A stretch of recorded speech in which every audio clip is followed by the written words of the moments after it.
नमस्कार, आप सभी का स्वागत है। आप देख रहे हैं न्यूज़ 24 का डिजिटल प्लेटफॉर्म बिहार झारखंड और मैं हूं आपके साथ अंजलि आनंद। और देखिए, एक बड़ा सवाल हमेशा रहता है और मुझे लगता है ये बुनियादी मुद्दा है, लेकिन इस मुद्दे पर कहीं न कहीं लोग भटक जाते हैं और ये मुद्दा एक ठंडे बस्ते में रह जाता है। जी हाँ, शिक्षा व्यवस्था। क्या वाक़ई बिहार की शिक्षा व्यवस्था चरमराई हुई है या उसे सुधार करने के लिए कोई पहल भी की जाती है? क्योंकि कहते हैं ना कि आप रोजगार की बात करते हैं, आप तरक्की की बात करते हैं, आप विकास की बात करते हैं, लेकिन जब शिक्षा व्यवस्था ही दुरुस्त नहीं रहेगी, तो आप कैसे आगे राह को बढ़ाएँगे? एक बड़ा सवाल बना हुआ है और इस सवाल को लेकर आज हम चर्चा करेंगे और मैं चाहूँगी कि जो भी मेरे पैनलिस्ट हैं, इस पर एक सकारात्मक चर्चा ज़रूर की जाए। हमारे साथ हमारे सहयोगी सौरभ कुमार जुड़ चुके हैं पटना से, विनीत सिंह जी जुड़ चुके हैं, जो कि प्रवक्ता एलजेपी, देव जानी मित्रा जी जुड़ चुकी हैं, जो कि प्रवक्ता एलजेपी से, एजाज अहमद जो कि प्रवक्ता आरजेडी से, राम पुकार सिन्हा जुड़ चुके हैं जो कि प्रवक्ता हैं राष्ट्रीय लोक जनता दल से, मनोज कुमार नमस्कार। जुड़ चुके हैं कार्यकारी अध्यक्ष प्राथमिक शिक्षक संघ। आप सभी मेहमानों का बहुत बहुत स्वागत है। और देखिए, ये जो मुद्दा ऐसा है ना, कई बार मुझे याद नहीं है कि किसी टीवी चैनल पर और कहीं भी ऐसे मुद्दों को लेकर डिस्कशन होता है, लेकिन ये मुद्दा बहुत बुनियादी होता है और मुझे लगता है कि इसमें तमाम राजनीतिक दल को भी अपना इनपुट डालना चाहिए। क्या बिहार की शिक्षा व्यवस्था ऐसे ही रह जाएगी? सबसे पहले मैं अपने सहयोगी सौरभ कुमार के पास जाना चाहूंगी। सौरभ, मुझे याद होगा कि कई सालों से आप कवर करते रहते होंगे। मैं बिहार से बिलोंग करती हूँ। कई हम चरवाहा विद्यालय सुनते थे, तो उससे जब हम निकले तो अब मिड डे मील की हालत हम देखते हैं। शिक्षकों की क्या वहां पे स्थिति है, ये हम देखते हैं कि लगातार वो तो विरोध करते रहते हैं। अब बड़ा सवाल है कि शिक्षक को एक और जिम्मेदारी दे दी गई है कि आप बोरा बेचिए भाई साहब। क्या शिक्षा कराने के अलावा, पढ़ाई कराने के अलावा सारी जिम्मेदारी शिक्षकों की होगी? सौरभ। जी बिल्कुल, बिहार के शिक्षकों की यही शिकायत है, आज से नहीं पिछले कई सालों से उनकी शिकायत है कि उनको पढ़ाई के अलावा कई ऐसे कार्य होते हैं जिसमें उनकी सेवा ली जाती है और निश्चित रूप से उनका जो क्वालिटी है इसी के कारण प्रभावित होता है। बच्चे आज हमारे उस लेवल के नहीं हैं, तो केवल शिक्षकों को दोष देना सही नहीं होगा, क्योंकि अगर उनको पढ़ाने के अलावा अगर हम 10 तरीके का काम देंगे तो निश्चित तौर पर क्वालिटी जो है कहीं ना कहीं इफेक्ट जरूर करेगी। तो आज अगर हम बात करें मिड डे मील की, या बात करें कि अगर अब शिक्षक जो है वो बोरा बेचेंगे, या इसके पहले जिस तरीके से शिक्षकों को जातीय जनगणना में लगाया गया था, तो आप कैसे उम्मीद कर सकते हैं कि इतने सारे कार्य करने के बाद वो बच्चे को अच्छे ढंग से पढ़ाएंगे भी? तो निश्चित रूप से इससे कहीं ना कहीं क्वालिटी जो है वो प्रभावित होगी, और बच्चे का जो अगर उनको अच्छे से नहीं पढ़ाया जाएगा तो निश्चित रूप से जो हम लेवल बच्चे को देखना चाहते हैं वो लेवल हमें कभी नहीं मिलेगा। बिल्कुल, बड़ी बात यही है। एजाज अहमद के पास जाना चाहूंगी, उसके बाद राम पुकार सिन्हा जी से भी सुनेंगे क्योंकि बहुत बड़ी बात होती है। एजाज अहमद जी, अब मुझे आप डेटा मत बताने लगिएगा, क्योंकि देखिए ये सवाल आप भी जानते हैं और आप, मुझे लगता है, इस बात को एग्री करेंगे कि बिहार में शिक्षा व्यवस्था चरमराई हुई है। मैं मौजूदा सरकार पर इसलिए सवाल उठाऊंगी क्योंकि जिम्मेदारी बन जाती है। और खास तौर पर मुझे याद है, क्या होता है ना कि जब युवा होते हैं, जब हमारे बीच कोई युवा मंत्री आते हैं तो हमें बहुत उम्मीद हो जाती है। तेजस्वी यादव से उम्मीद तो थी कि इन सेक्टर में एटलीस्ट कुछ बदलाव होगा, लेकिन जस की तस स्थिति बनी हुई है। क्या शिक्षकों के लिए यही जिम्मेदारी बढ़ जाती है? कभी वो जातीय गणना कराने चले जाते हैं, कभी आप देखते हैं कि इलेक्शन में लगा दिया जाता है, अब उन्हें बोरा बेचने की, मतलब ये सुनकर भी थोड़ा सा ना आश्चर्य होता है कि पढ़ाई के अलावा सब कुछ कर लेंगे वहां के शिक्षक। एजाज जी। अंजलि जी, शायद आपको पता नहीं है कि बिहार में शिक्षा के प्रति जो महागठबंधन सरकार की गंभीरता वो दिख रही है। आम उसकी तारीफ कर रहे हैं, आम जन की ओर से उसकी सराहना की जा रही है। भले मीडिया आजाद जी, मैं ये माफी चाहूंगी, लेकिन मैं चाहूंगी इस पर एक दिन और डिस्कशन करें सौरभ जी, और एजाज जी से बोलिएगा उन लोगों को जरा लाएं मेरे सामने। मेरे लिए गर्व की बात होगी कि जो इसकी तारीफ कर रहे हैं, मैं मिलना चाहूंगी जरूर, क्योंकि ये बहुत बड़ी बात है कि अगर कोई शिक्षा व्यवस्था की तारीफ कर रहा है। एजाज जी देखिए, आप जो डिबेट के लिए तैयार है, तो मैं आपको कहता हूं कि आप पटना स्वयं चलिए आए और पटना आकर के लोगों के बीच जाकर सर्वेक्षण का कार्य कीजिए। आपको पता चल जाएगा बिहार में जिस तरह अंजलि जी मत आइएगा पटना, मत आइएगा पटना। खड़ा कर दिया गया है, उस पर सड़क पे गोलियां चल रही हैं। वही लोग शामिल हैं जो अपने विचारधारा का परित्याग कर दिए हैं, जो इस सोच को किसी और के यहाँ गिरवी रख दिए हैं, जिनकी सोच ही किसी के यहाँ गिरवी रख दी जाए, वो स्पष्ट रूप से अपना विचार नहीं रख सकते हैं। हम स्पष्ट रूप से आपको बता देना चाहते हैं, जो बोरी का जो चर्चा किया जा रहा है, हाँ, ये योजना 2016 से शुरू हुई। 2016 में हमारे साथ महागठबंधन की सरकार थी, नीतीश जी मुख्यमंत्री, डिप्टी सीएम थे तेजस्वी जी। उस समय भी इसी तरह का माहौल खड़ा किया गया था, लेकिन 2021 में फिर से निदेशालय की ओर से एक लेटर जारी किया गया।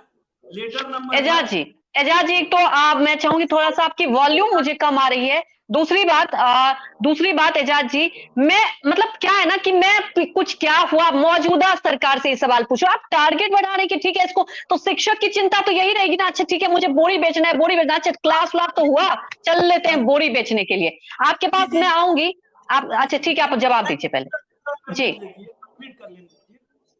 सबको पता है कि एमडीएम के कार्य का देखरेख हेडमास्टर साहब करते हैं, ये किसी से छुपी हुई बात नहीं है। एजाज जी, तो आपका ऑडियो क्लियर नहीं आ रहा, मैं अपनी टीम को बोलूंगी कि थोड़ा सा आपका ऑडियो चेक कराएं।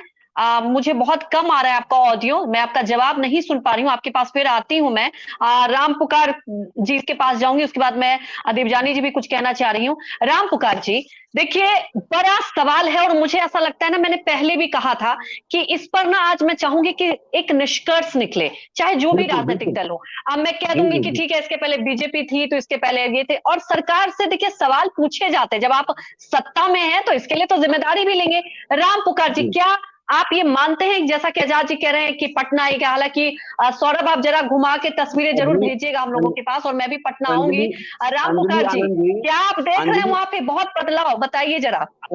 अंजलि आनंद जी, सबसे पहले मैं एजाज भाई को बताना चाहता हूं, जो राष्ट्रीय जनता दल के प्रवक्ता हैं।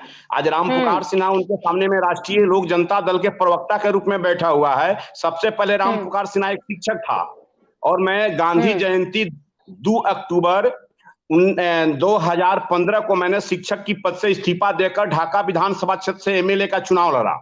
तो मैं पहले ये बतला दूं एजाज भाई, आप जान लीजिए कि आपका जो एक के पाठक जो चीफ सेक्रेटरी हैं शिक्षा विभाग के, और जो चंद्रशेखर जी हैं बिहार सरकार के मंत्री हैं शिक्षा विभाग के, तो चंद्रशेखर जी क्या क्या बयान देते हैं, वहीं चरवाहा विद्यालय को प्रोडक्ट लगते हैं चंद्रशेखर जी, जैसा मुझे समझ में आ रहा है। शिक्षा मंत्री एजाज जी जरा सुनिए, आपके सामने में मैं नहीं बोला हूँ। राम पुकार जी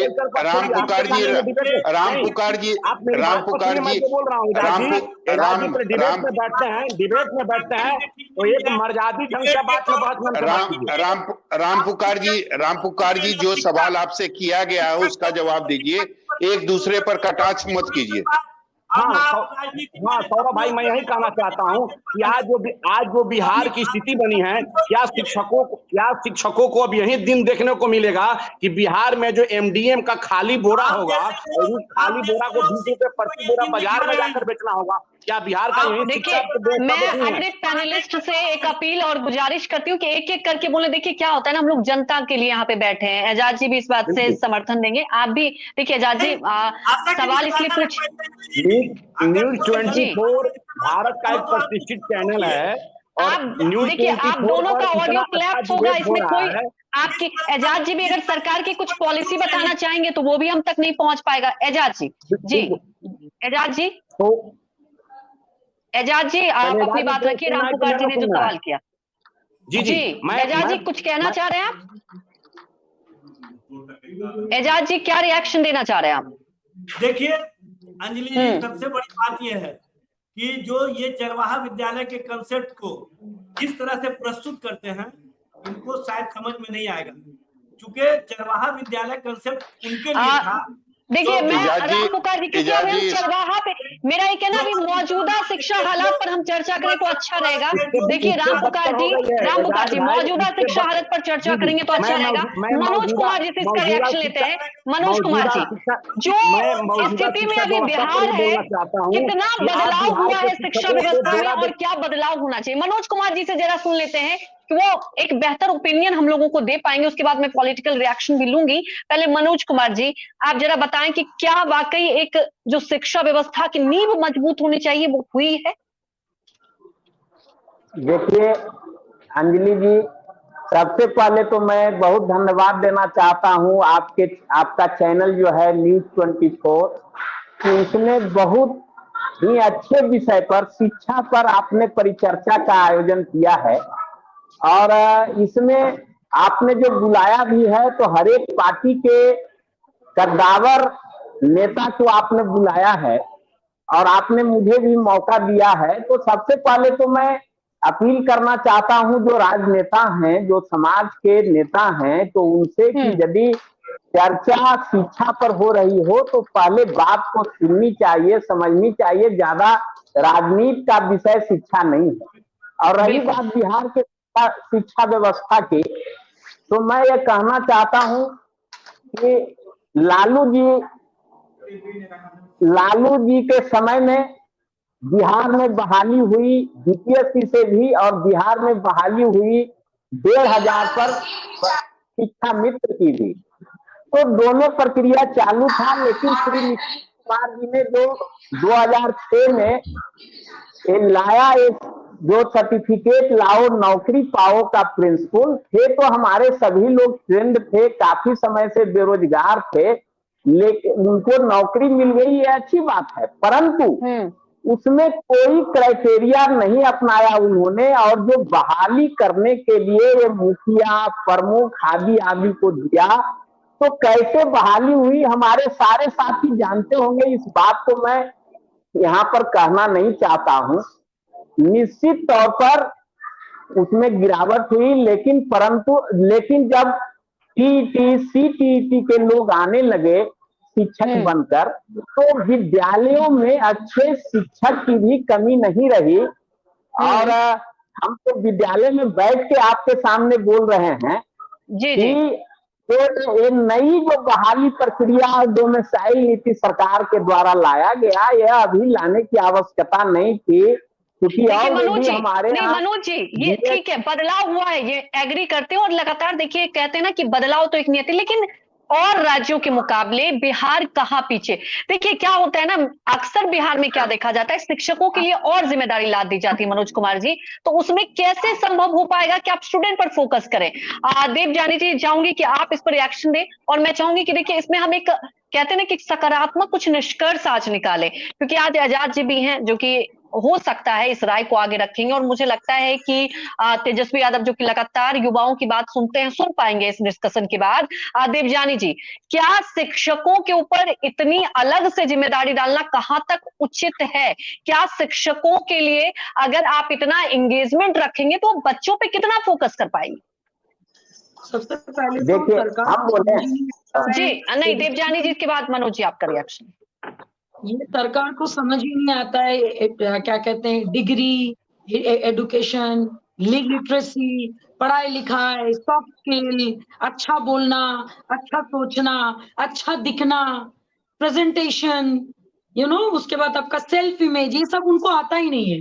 नहीं आने का कारण ये है कि सदियों से ये परंपरा चली आ रही है कि भाई पढ़ाई लिखाई करो ना करो, कास्ट बताना ज्यादा जरूरी है। एंड सॉरी टू से, युवा नेता तेजस्वी प्रसाद यादव जो खुद बहुत ज्यादा पढ़े लिखे हैं, जैसे कि हम सब जानते हैं, और जो बहुत ज्यादा पढ़े लिखे होंगे उनको कम पढ़े लिखो या फिर क्या कहते हैं वो चीजें समझ में आनी चाहिए। लेकिन यहाँ पे हम लोग बहुत ही दुर्भाग्य, पर्सनल अटैक अगर यहाँ ना किया जाए, देखिए यहाँ पर्सनल अटैक ना किया जाए, मैंने यहाँ पे शिक्षा को लेकर सवाल उठाया।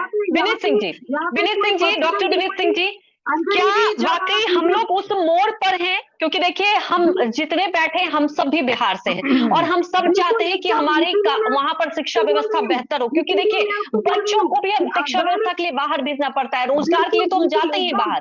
विनीत सिंह जी, कैसे बदलाव किया जाए और कैसे स्थिति पर हम लोग फिलहाल खड़े हैं बिहार की शिक्षा व्यवस्था की बात की जाए तो? विनीत सिंह जी। अंजलि जी, 2 लाइनें कह के अपनी बात शुरू करूंगा कि अंधेरी नगरी चौपट राजा, और बिहार में जनता का बज रहा है बाजा। भाई अब शिक्षक को केवल नीतीश कुमार जी, तेजस्वी यादव, के पाठक के घर में झाड़ू मारना और बर्तन मांजना बच गया है। ये देखिए अंजलि जी, ये ऐसे ही नहीं हो रहा है, ये एक बहुत सुनियोजित साजिश है। आपको मैं थोड़ा सा आजादी के पहले ले चलता हूं। अंग्रेजों के लॉर्ड मैकमिले थे जिन्होंने कि आज की शिक्षा पद्धति को लाया था रटने की, और जो हमारा वैदिक पद्धति था, जो सोचने का था, समझने का था, उसको खत्म कर दिया गया था। बिहार में 15 साल लालू प्रसाद यादव जी ने किया और बाकी अभी नीतीश कुमार जी कर रहे हैं। इनका देखिए कहना है नीतीश कि कुमार जी के साथ बीजेपी भी थी, लेकिन मुझे कभी एजेंडा आज तक ना कोई भी चाहे राजनीतिक दल हो बिहार में शिक्षा व्यवस्था नहीं दिखी।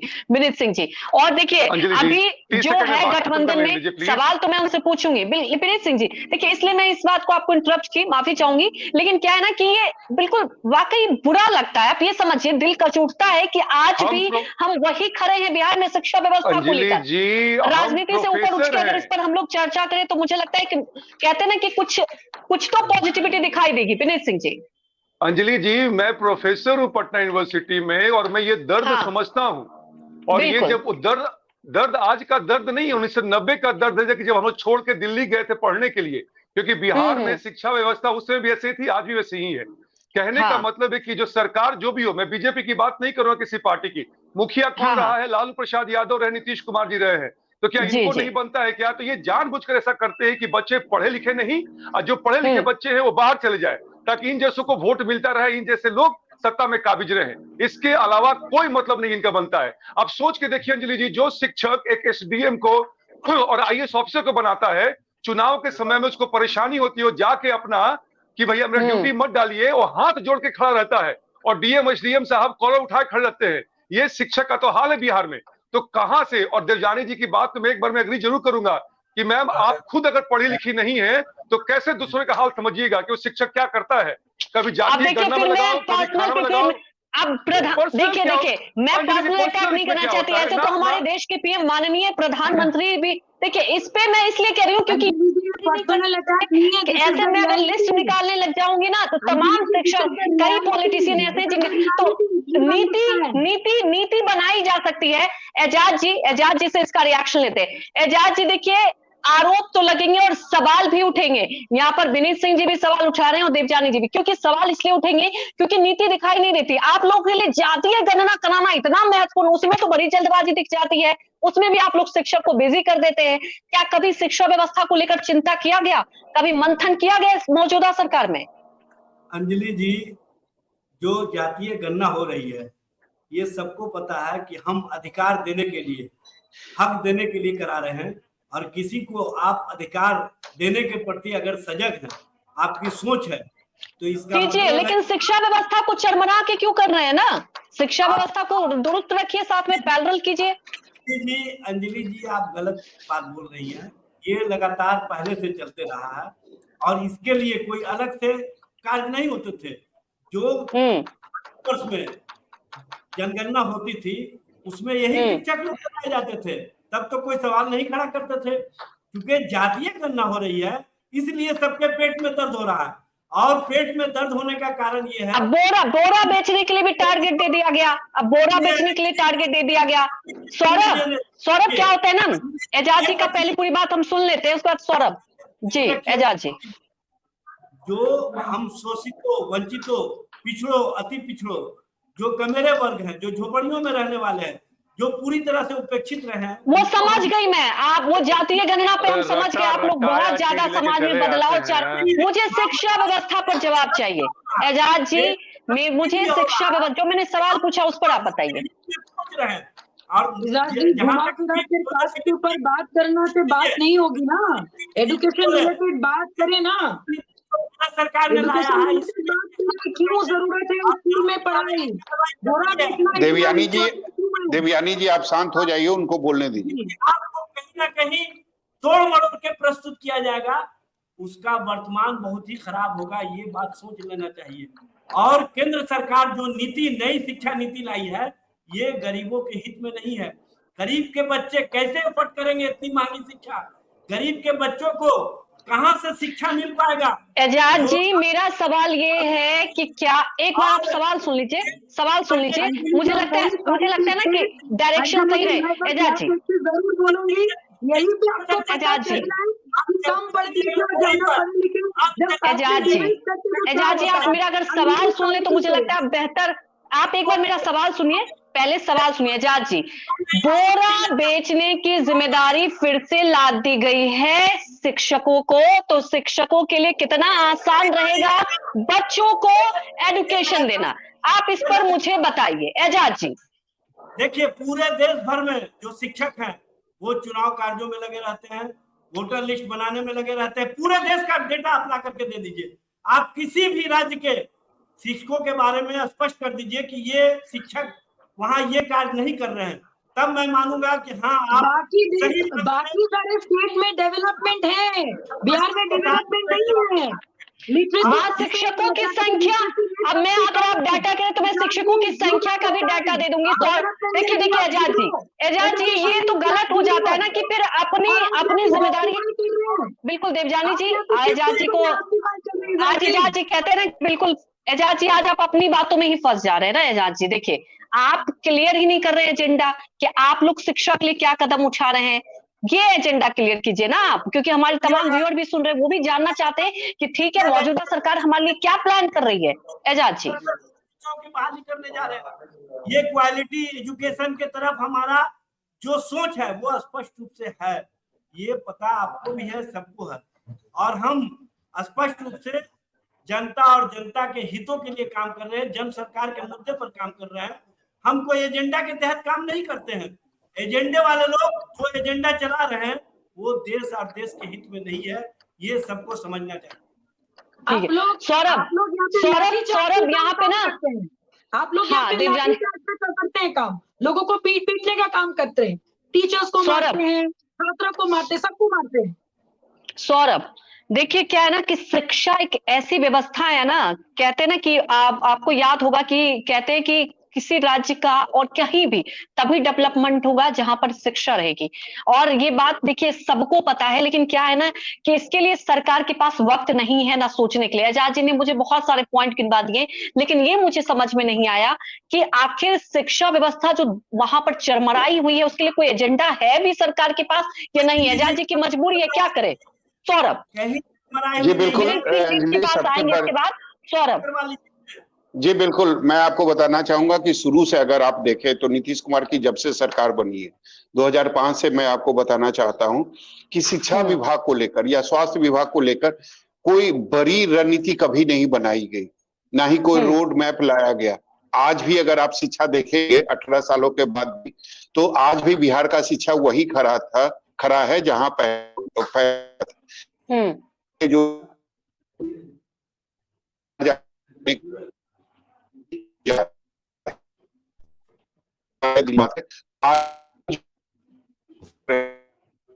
आवाज नहीं आ रही है सौरभ जी, थोड़ा सा सौरभ का नेटवर्क इश्यू हो रहा है, सौरभ के पास जाएंगे। विनीत सिंह जी देखिए, सौरभ ने एक बुनियादी सवाल उठाया और ये बात देखिए सच है। अब ये बात तो एग्री हम सभी करते हैं कि कुछ ऐसी बुनियादी व्यवस्था, कुछ ऐसे बदलाव तो दिखाई नहीं दिया, और कहते हैं ना कि आपकी सोच रहेगी तो एक बदलाव दिखाई देगा। विनीत सिंह जी, क्या ये मुद्दा ही नहीं रह गया है राज्य में? बिल्कुल आपने सही कहा है, मुद्दा तो बस ये है कि सत्ता पे कैसे काबिज रहा जाए। माननीय मुख्यमंत्री जी आंख दिखाने के लिए दिल्ली एम्स चले जाते हैं क्योंकि उनको बिहार के डॉक्टर पे और स्वास्थ्य सिस्टम पे उनको भरोसा नहीं है। आप ये बताइए कि एजाज भाई यहाँ बैठे हुए कहते हैं कि न्यू एजुकेशन पॉलिसी ही गलत है, इसीलिए बिहार सरकार ने कह दिया कि हम लागू नहीं कर सकते हैं, जबकि इनको मालूम होना चाहिए कि न्यू एजुकेशन पॉलिसी में वोकेशनल कोर्सेज को कितना स्थान दिया गया है ताकि आप एम्प्लॉयमेंट आपको मिल सके, आप एम्प्लॉयबल बन सके। लेकिन इनको उनसे मतलब क्या है? मतलब तो उनको चरवाहा विद्यालय से है। और ये बात अंजलि जी आप बार बार काट दे रही है, लेकिन जो व्यक्ति एक प्लेयर नहीं होगा वो प्लेयर का दुख और दर्द नहीं समझेगा। आपको समझना पड़ेगा कि कंपटीशन देने में कितना पेन होता है। आपको समझना पड़ेगा कि बच्चे वहां पे हैं कैसे रोते हैं। यहाँ पे शिक्षकों और बच्चों का अनुपात सबसे खराब है बिहार में। यहाँ पे शिक्षक नहीं है, बीपीएससी की बहाली चल रही है तो पता नहीं कितने साल से चल रही है, और शिक्षक बोरा बेचेंगे, शौचालय देखेंगे। अरे शिक्षक है कि ये जमूरा है भाई, ये इसको अपना बोलिए किडनी बेच दे भाई इन लोग की सरकार के लिए, और अपना नौकरी मांगने आए तो लाठी बजे इन पे। और एजाज जी भाई कैसे बोलते हैं, ये कहां से लाते हैं अलंकृत भाषा, मेरे को समझ में नहीं आता है। कभी एजाज जी को बोलिए, कभी पढ़ाए हैं, कभी सोचिए को पेन क्या होता है शिक्षक के लिए कि बच्चे जो हैं पढ़ नहीं पाते हैं। यहाँ पे जो समय चलता है 3 साल के बदले में 5 साल का डिग्री पूरा होता है। सरकार को इससे लेन देना कुछ भी नहीं। अंजलि जी एक ही मुद्दा है, नीतीश कुमार जी कहते हैं कि सब चीज कंट्रोल में है, कंट्रोल में कुछ नहीं है। बिहार में बस कंट्रोल में एक ही चीज है कि नीतीश कुमार और तेजस्वी यादव कैसे सत्ता पर, फिर से कहूंगा बने रहे, इसी के लिए पूरा जो है घालमेल और प्रपंच रचा जाता है, इसके अलावा कुछ नहीं। बिल्कुल एजाज जी से रिएक्शन लेंगे, लेकिन मनोज कुमार जी देखिए, शिक्षा जैसा आपने कहा कि ठीक है पहले से बहुत कुछ बदलाव हुआ है, इस बात को मैं भी समर्थन करती हूँ, लेकिन क्या है ना कि अनुपात, एक विनीत सिंह जी बहुत महत्वपूर्ण सवाल उठाया और इस सवाल को बार बार पहले भी कई सोशल मीडिया प्लेटफॉर्म पर मैं देखती हूँ जब शिक्षक विरोध कर रहे हैं। आप ये देखिए ना कि बहाली की बात कही गई थी, वादा किया गया था, नहीं पूरा हुआ, अनुपात इतना कम है, उसमें आप ऐसी ड्यूटी पे लगा देंगे। ठीक है, एजाज जी कहते हैं कि आप डाटा लाइए ये लाइए, लेकिन आप डाटा की बात करते तो आप रेशियो की भी तो बात कर ले। मनोज कुमार जी, कहाँ खड़े हैं हम लोग? जी देखिए अंजलि जी, सबसे पहली बात है कि कोई भी सरकार हो, जब तक शिक्षक को विद्यालय में पढ़ाने नहीं देगा तब तक शिक्षा व्यवस्था कभी भी सुधार नहीं हो सकता। और विशेष तौर पर अभी जो वर्तमान स्थिति है बिहार की, लगभग 2 लाख शिक्षकों के पद यहाँ रिक्त हैं और वर्षों से राज्य सरकार बहाली नहीं कर पा रही है शिक्षकों की। और उसके बावजूद आपने देखा कि किस प्रकार बोरा, शिक्षक अब प्रधानाध्यापक का यही काम रह गया कि वो बोरा बेचेगा और सरकार के खजाने में पैसा जमा करेगा। और जहां तक रही बात, अभी हमारे एक प्रवक्ता कह रहे थे कि जनगणना होता है उसमें तो दिक्कत नहीं है, चुनाव होता है उसमें दिक्कत नहीं है।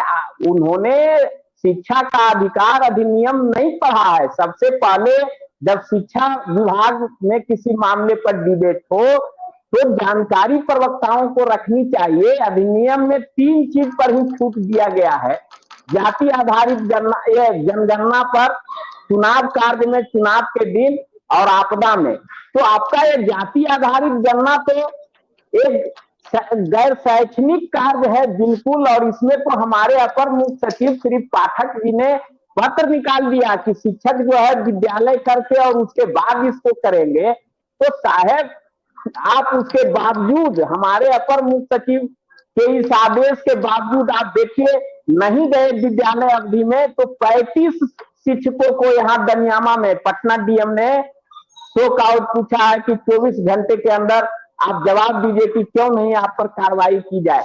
बताइए साहब, शिक्षकों को इस तरह से ये लोग कुछ नहीं समझते हैं। जिस समाज में शिक्षकों का मान सम्मान नहीं होगा वहां पर शिक्षा व्यवस्था की चर्चा करना ही बेमानी है। शिक्षक को 3-3 माह 4-4 माह पर से वेतन नहीं मिलता है। 60% मात्र पाठ्य पुस्तक आए हैं हमारे विद्यालय में। देखिए पीछे हमारा लिस्ट लगा हुआ है, जितना बच्चा है आज का उपस्थिति मेरा जो है वो 73% है ओवरऑल, और मात्र 60% जो है तो बुक आया है किताब को। मैं ऑन रिकॉर्ड बोलता हूं, तो ये जो 13% है ये बच्चे किस चीज से पढ़ रहे हैं, इनको तो सरकार कुछ नहीं दी है ना अभी तक, न ही पोशाक न प्रोत्साहन, केवल एमडीएम है कि चलवाइए। और एमडीएम पर सारे लोगों को ये जानकारी होना चाहिए, विशेष तौर पर राजनेताओं को, कि भारत सरकार का गजट है कि एमडीएम चलाने का काम विद्यालय शिक्षा समिति का है। आप प्रधानाध्यापक से चलवाते हैं। और जब सूचना के अधिकार में हमारे कई साथी मांगे हैं, हम भी उसका राज्य स्तर पर अनुश्रवण समिति है, हमारे अध्यक्ष उसके मेंबर हैं, मैं उस मीटिंग में भाग लेने जाता हूं, तो वहां पर तो होती है कि हम बीएसएफ से करवा रहे हैं और बोरा आप शिक्षक से बेचवाइएगा। यह अत्यंत दुखद है। इसकी जितनी भी भर्त्सना की जाए वो कम है। और हम आपके चैनल के माध्यम से सारे लोगों से कहना चाहते हैं कि एमडीएम सहित जितने भी गैर शैक्षणिक कार्य है उससे आप शिक्षक को मुक्त करिए और बिहार की शिक्षा व्यवस्था देखिए। साथ ही साथ मैं यह भी कहना चाहता हूं कि जो शिक्षा का अधिकार अधिनियम में जो मान मापक तय है, 17 साल से श्री नीतीश कुमार जी की सरकार है, उससे पहले 15 साल श्री लालू प्रसाद यादव जी की सरकार रही, अभी दोनों मिले हुए हैं। तो 5% विद्यालय भी बिहार में ऐसे नहीं हैं जो शिक्षा के अधिकार अधिनियम 2009 में निर्धारित मानक को पूरा करते हैं। एजाज जी बहुत दुखद और वाकई एक बहुत बड़ी विडंबना भी कह सकते हैं। मनोज कुमार जी ने मुझे लगता है कि सीधे सीधे सटीक सवाल पूछे हैं। एजाज जी देखिए, कोई सटीक सवाल नहीं है। जो एजेंडा तय करके आते हैं वो उसी तरह की बात करते हैं। और सबको पता है कि जातीय गणना कराने से ज्यादा दुख है लोगों को। नहीं, देखिए गलत बात है ये गणना तय। मनोज जी शांत हो जाइए, एजाज जी को बोलने दीजिए। कोई एतराज नहीं है, इनको वोट कराने पर कोई एतराज नहीं है, लेकिन जातीय गणना जैसे ही हो रहा है इनको एतराज होता है। ये समझने की आवश्यकता है, माइंड सेट समझिए। जब तक आप माइंड सेट नहीं हम लोगों को एतराज नहीं है, हम लोगों ने किया। मनोज जी शांत हो जाइए। एजाज जी मेरा एक सवाल है, जवाब दे दीजिए। एजाज जी मेरा एक सवाल है, आप केवल जवाब दे दीजिए। आपके हाथों में शिक्षा विभाग है बिहार में, महागठबंधन की सरकार बनी है, उसके बाद विभाग जो है आप लोगों के कोटे में है, आप लोगों के हाथों में। तो जब से आपके शिक्षा मंत्री बने हैं, 1 साल करीब पूरा हो गया, उनकी एक उपलब्धि आप बता दीजिए। मैं के पाठक की उपलब्धि नहीं पूछ रहा हूं, मैं आपके शिक्षा मंत्री की उपलब्धि पूछ रहा हूं। देखिए सौरभ जी, आपको पता है सरकार का उत्तरदायित्व कलेक्टिव होता है और सरकार के अंग होते हैं जो पदाधिकारी होते हैं, सरकार से बाहर नहीं है। आप कहाँ मान रहे हैं, आपके मंत्री कहाँ मान रहे हैं सर? ये बताइए, आपके मंत्री और के पाठक में तो 36 का आंकड़ा है। आपके मंत्री 1 महीने तक शिक्षा विभाग नहीं गए, कार्यालय नहीं गए। तो क्या न्यूज़ 24 का कलेक्टिव सोच है कि नहीं है? आप जो बात पूछ रहे हैं ये न्यूज़ 24 का सोच है, तो आप बात पूछ रही हैं तो न्यूज़ 24 का सोच है। तो जो सरकार काम कर रही है वो सरकार कलेक्टिव लीडरशिप पे काम करती है और सरकार अपने उत्तरदायित्व का बेहतर ढंग से निर्वहन कर रही है। और अभी मनोज जी बोल रहे थे कि शिक्षकों की बहाली नहीं हो रही है, इनको शायद जानकारी नहीं है कि बीपीएससी 1,70,000 टीचरों की बहाली करने जा रही है। इसी महीने उनका परीक्षा होने जा रहा है। 3 साल लग गए, पहले डिले हो चुका है। और एक मैं और क्लियर करना चाहूंगी कि देखिए जब भी कोई चैनल या कोई, चाहे मैं बैठी हूँ, सौरभ बैठे, हमारा सवाल तो देखिए जब जनता पे जब भी बात आएगी ना तो हम लोग सवाल पूछेंगे, क्योंकि हमारी भी ये जिम्मेदारी है और हम इस जिम्मेदारी को जैसे भी होगा निभाएंगे। जी आजाद जी, 2019 में जो परीक्षा पास आउट किए थे एसटीईटी या बीटीईटी, वो भारतीय जनता पार्टी सत्ता में भागीदार थी। 9 अगस्त 2022 से पहले भारतीय जनता पार्टी सत्ता में थी। तो इसका दोष अगर किसी को देना है तो भारतीय जनता पार्टी को दीजिए। जानकारी के अभाव में ये सारे लोग खाली टीवी चैनल पर बैठ करके अपने आप को बड़ा लर्नेड साबित करते हैं और लर्नेड है नहीं, इनको कोई जानकारी होता नहीं है। ये कॉलेज में किस तरह से पढ़ाते हैं हमको नहीं समझ में आता है, लेकिन यहाँ पर जिस तरह से ये बताते कभी आइए एजाज भाई, कभी आइए, बैठिए क्लासरूम में, आप छात्रों को बनाइएगा तब ना। बेसिक कॉलेज में कभी कॉलेज तक जा ही नहीं पाते बच्चे। आपके अक्षर अंजलि जी 10 सेकंड में एक रिजॉइंडर, 10 सेकंड जी बताइए विनीत जी। हम बताते हैं इनकी उपलब्धि सौरभ भाई। अभी एजुकेशन मिनिस्टर जी कल मधेपुरा गए थे, वहां पे राजद का कार्यक्रम था, स्कूल में कार्यक्रम कराया और भीड़ में कौन था? स्कूल में। सर शांत रहिए सर, शांत रहिए। एजाज भाई बोलने दीजिए। और स्कूल के बच्चों को बुलाया गया, जबकि सुप्रीम कोर्ट का रूलिंग है कि आप स्कूल में कोई भी राजनीतिक कार्यक्रम नहीं कर सकते हैं। पहली बार, अरे एजाज भाई अब शांत हो रहिए ना, शांत रहिए, चीखने से नहीं होगा।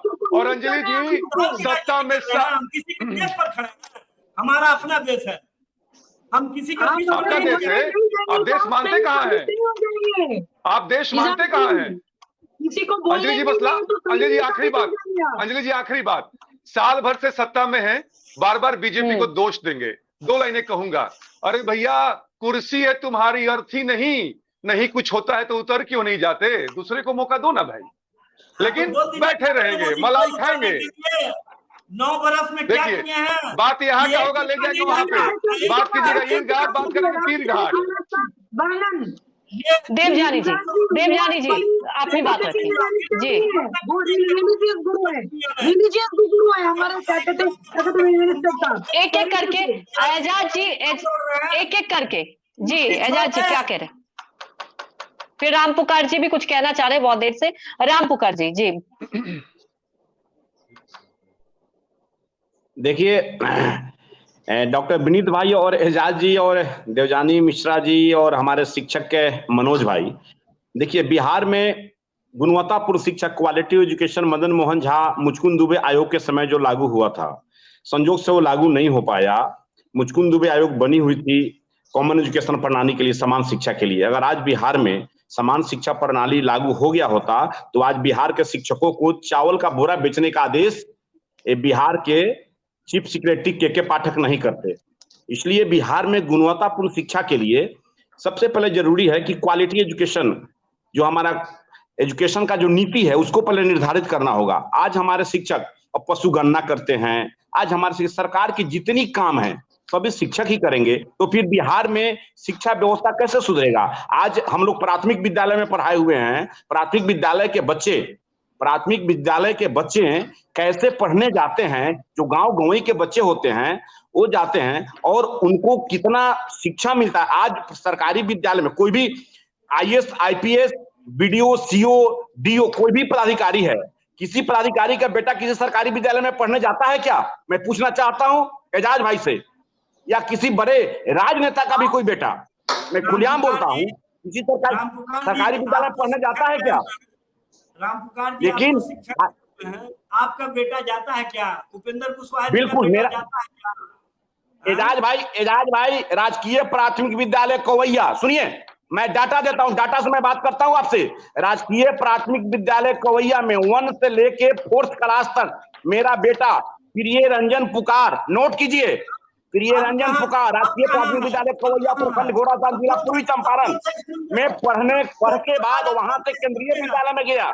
आप सुनिए, पहले सत्य को प्रमाण की जरूरत नहीं होती, हम डाटा के साथ पेश करते हैं। और हम लोगों ने भी राजनीति में आया तो पहले शिक्षक की नौकरी से इस्तीफा देकर राजनीति में आए, जहां से आपके राजद के उम्मीदवार फैसल रहमान मेरे साथ चुनाव लड़ रहे हुए थे। इस बात को जान लीजिए, डाटा के साथ बात करते हैं। मतलब मुझे लगता है कौन जा रहा है कौन नहीं जा रहा है, इससे लेकर जो वहां के बच्चे हैं, हर कोई प्राइवेट स्कूल अफोर्ड नहीं कर सकता। सौरभ क्या होता है, ठीक है, क्या हर राजनीतिक दल की यही होती है, आपने खाया तो आपने नहीं किया, लेकिन जो मौजूदा जिसकी जिम्मेदारी होगी सवाल पूछे जाएंगे।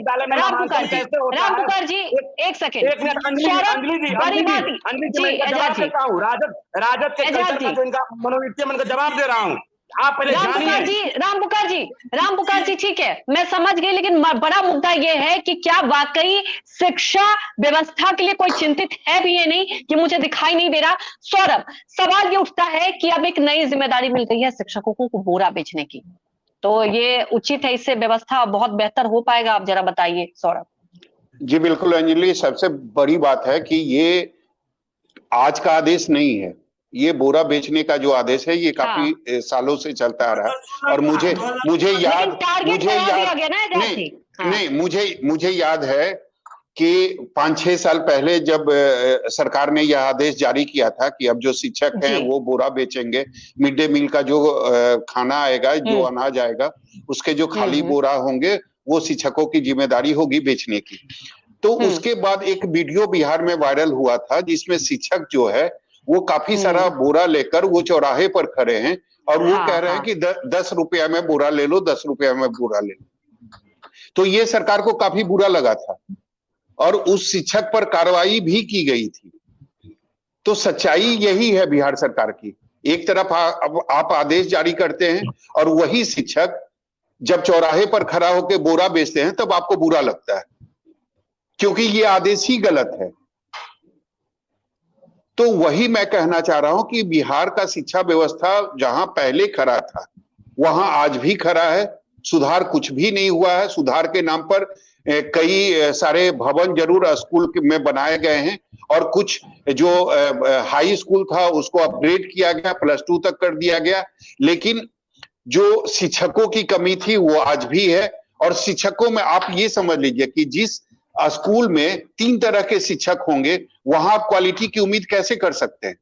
उसी स्कूल में शिक्षा मित्र भी हैं, उसी स्कूल में नियोजित शिक्षक भी हैं और उसी स्कूल में प्राइवेट शिक्षक भी है, और तीनों की सैलरी अलग अलग है, जो कि डिफरेंस जो है तीनों की सैलरी में काफी ज्यादा है। तो आप क्वालिटी की उम्मीद कैसे कर सकते हैं? उसके बाद शिक्षा मंत्री जो हैं वह बयान देते हैं कि मैंने जो वैकेंसी निकली है उसमें मैंने पूरे देश का दरवाजा खोल दिया है, इसलिए खोला है कि बिहार में वो क्वालिटी नहीं है। मुझे लगता है कि जो वैकेंसी है वो भरी नहीं जा सकती है बिहार में, बिहार के छात्रों में वो क्वालिटी नहीं है।